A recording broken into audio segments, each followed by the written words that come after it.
So I had a couple thoughts. I'm early for an appointment today, and I'm outside a popular subdivision out here in Oro Valley, really. Anyway, agent calls me up and says that they've got a property that they need to sell, but they're having a little trouble selling it. And could I come out, take a look at it, and give the owner an offer?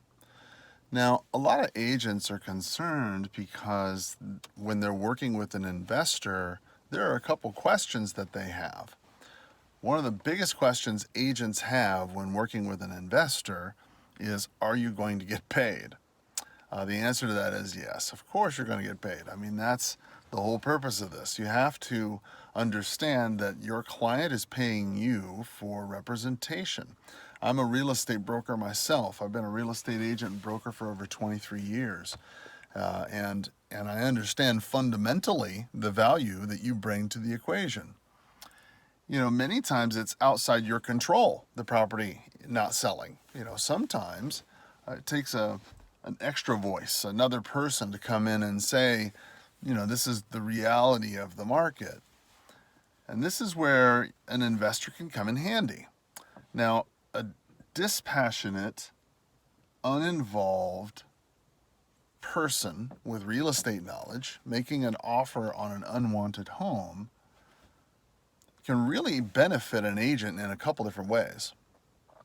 First, if the homeowner doesn't accept the offer, well, it's no harm, no foul. The agent investor like myself, I mean, here at Karl Houses, I started my own company for specifically this reason, and so people telling me no is nothing new. I mean, I've been an agent and a broker for 23 years. I've heard no a couple times, right? So from a seller's perspective, to tell me no, it doesn't really bother me, but it can help you in the sense that they might just come back with a counteroffer.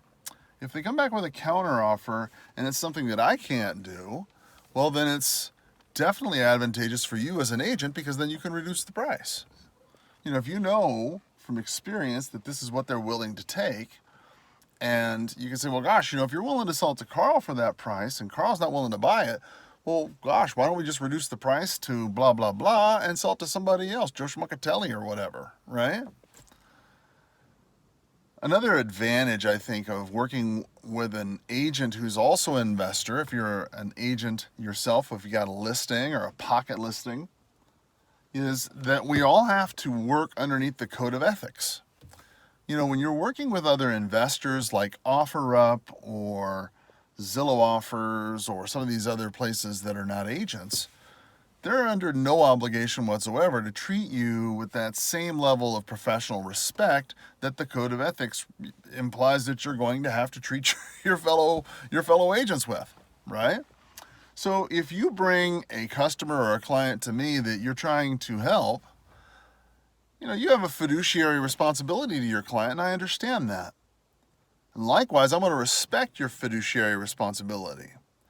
A lot of places that don't subscribe to that code of ethics or the penalties that come from transgressing them, well, they don't really see the downside, really, of going behind your back sometimes. And that can be problematic when you're trying to get a deal done.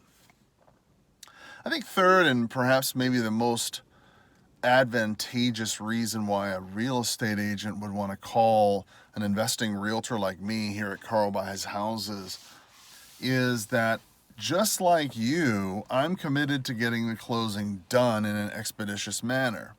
You know, I recognize that your client is not going to be happy until this property is closed.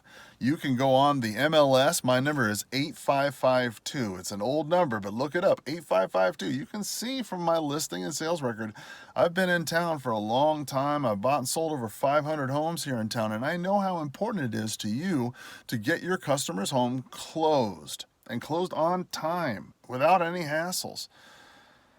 You know, when you work with an investor that's not a realtor, they don't always get it. It's just a number on a sheet and it's just a spreadsheet. And if it works out, great. If it doesn't work out, who cares? But to you, not only is it a commission, but it's your name that's on the line. And if you screw that up, boy, you're in for trouble. Look, if you're an investor, I'm sorry, if you're a realtor here in town, if you're a realtor in the Tucson area and you've got an unwanted property, or a client that has an unwanted property that's not selling for one reason or another, give me a call. Pick up the phone, 520-403-6227, or click the link below down there somewhere and let's talk. I bet you that we'll be able to find a solution for your client that's going to be advantageous for you, it's going to be advantageous for them, and it's going to be advantageous for the next owner of that home. Let's keep it in the family. Let's help each other out. Thanks a lot for paying attention, and as always, have a powerful day. Look, I got to get going. My appointment's right now, so you take care, and I'll talk to you soon. Bye-bye.